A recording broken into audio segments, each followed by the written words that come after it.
감염병으로 사는 게 힘들어진 국민들을 위해 정부에서는 긴급재난지원금을 누구한테 얼마를 줄지에 대해 많은 고민 끝에 결정이 났습니다. 소득 수준에 관계없이 대한민국 국민이라면 누구나 받을 수 있게 됐습니다. 긴급재난지원금 신청은 5월 11일부터 온라인에서 신청할 수 있다고 하는데요. 그런데 우리 집은 지원금을 얼마나 받을 수 있고 지원금 신청은 어떻게 해야 하며 받은 돈은 어디서 어떻게 사용할 수 있는지 그 이야기 지금 시작합니다. 안녕하십니까, 조회서 전성시대입니다. 말도 많고 탈도 많던 긴급재난지원금이 4인 가구 기준 최대 100만 원을 소득 수준에 관계없이 전 국민이 다 받게 되었습니다. 그러면 한 가구당 얼마나 받을 수 있을까요? 그것은 이렇다고 합니다. 액수는 먼저 번에 제시했던 금액 그대로인데요. 전 국민을 지급으로 국회가 의견을 모으면서 차별 없이 모든 가구가 받을 수 있게 됐습니다.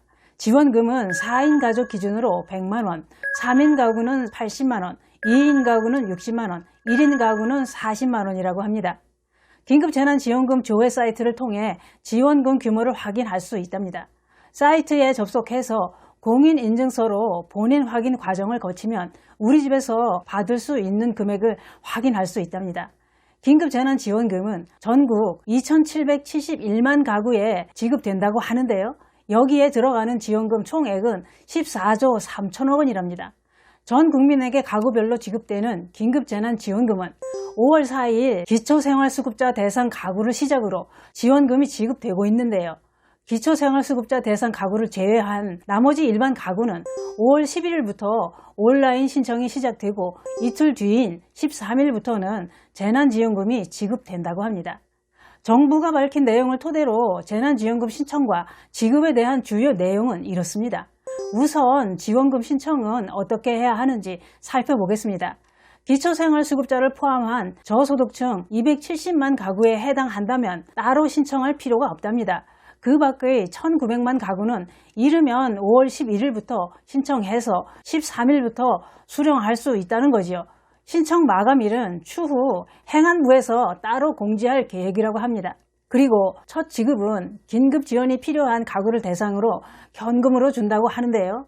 생계급여를 받고 있거나 기초연금 수급자, 장애인연금 수급 가구, 이런 가구가 대상이라고 하고요. 긴급 지원이 필요한 가구는 별도로 신청할 필요가 없답니다. 그런데 긴급지원 가구가 아닌 일반 국민은 신용카드나 체크카드, 지역사랑 상품권, 선불카드 중에서 선택해야 되는데 그렇기 때문에 우선 재난지원금을 어떤 형태로 받을지부터 결정해야 됩니다. 먼저 카드로 받으려면 5월 11일부터 본인이 원하는 카드사 홈페이지에서 신청하면 됩니다. 정부는 온라인 신청에서 혼잡이 일어날 것이 예상되기 때문에 마스크 공급 요일제처럼 신청 요일제를 도입하는 방안을 검토 중이라고 합니다. 그래야겠지요? 그렇게 해도 복잡할 것 같습니다. 그런데 정부는 긴급재난지원금이 시장에 풀려서 소비를 살릴 수 있도록 3개월 안에 사용해야 하는 지역상품권이나 전자화폐의 형태로 지급하려는 건데요. 중요한 것은 지역상품권은 사용할 수 있는 가맹점이 정해져 있다고 합니다. 또 선불카드는 비용 문제로 IC칩 마그네틱 방식으로 긁는 결제만 가능하다고 하는데요. 지역상품권은 백화점이나 대형 마트에서는 사용할 수 없고 사용 기한도 있고요. 지역마다 다르기 때문에 꼭 확인을 해야 됩니다. 또 신용카드나 체크카드에 충전된 지원금은 백화점, 대형마트, 유흥시설, 온라인 쇼핑몰 이런 곳에서는 사용할 수 없답니다. 동네 마트나 미용실, 학원 이런 곳에서 사용할 수 있다고 하니 참고하시기 바랍니다. 그런데 인터넷 사용을 못하시는 분들은 어째야 할까요? 요즘 세상은 모든 걸 다 인터넷으로 하라는 말에 인터넷을 못하는 어르신들은 답답하고 짜증이 납니다. 그건 이렇습니다. 5월 18일부터 카드사와 연계된 은행 창구에서도 신청할 수 있답니다. 은행에 직접 가서 신청할 수 있다는 얘기죠. 또 읍면동 주민센터와 지역금고은행에서도 신청을 받는답니다. 그런데 또 중요한 게 있습니다. 주민센터와 지역금고은행에서는 지역사랑 상품권이나 선불카드로만 재난지원금을 받을 수 있다고 하니 유의해야 된답니다.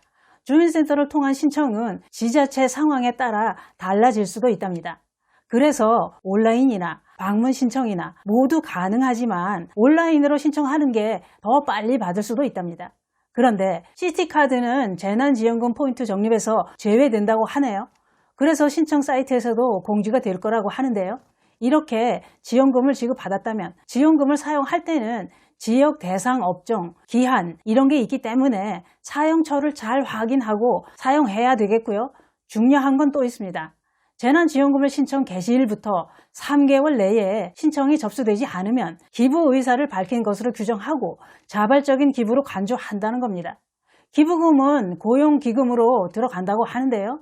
또 기부를 하려면 전액을 해도 되지만 일부만 기부를 할 수도 있답니다.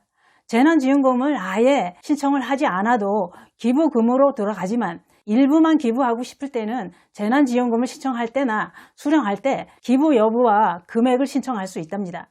또 지원금을 받고 나서 지원금에다 돈을 더 못해서 고용보험기금에 기부하고 싶다면 근로복지공단을 통하면 된답니다. 고용보험에 기부하는 것은 실직을 했거나 무급휴직자를 위해 지원해 준다고 하는데요. 그러면 기부한 사람들에게 혜택은 없을까요? 있습니다. 법정 지정 기부 금액이 1,000만 원 이하일 경우에는 기부금의 15%에 해당하는 금액을 올해 소득분에 대한 내년 연말 정산 시에 세액 공제로 되돌려 받을 수 있답니다.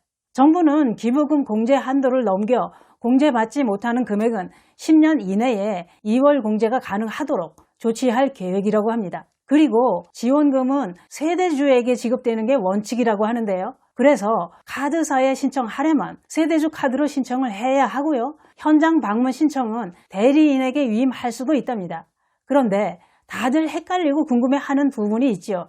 한 가구를 어떻게 구분하는 건지 이거 헷갈립니다. 기준은 현실적으로 경제생활을 함께 하느냐 이것이 가구 범위를 판단하는 기준이 된다고 합니다.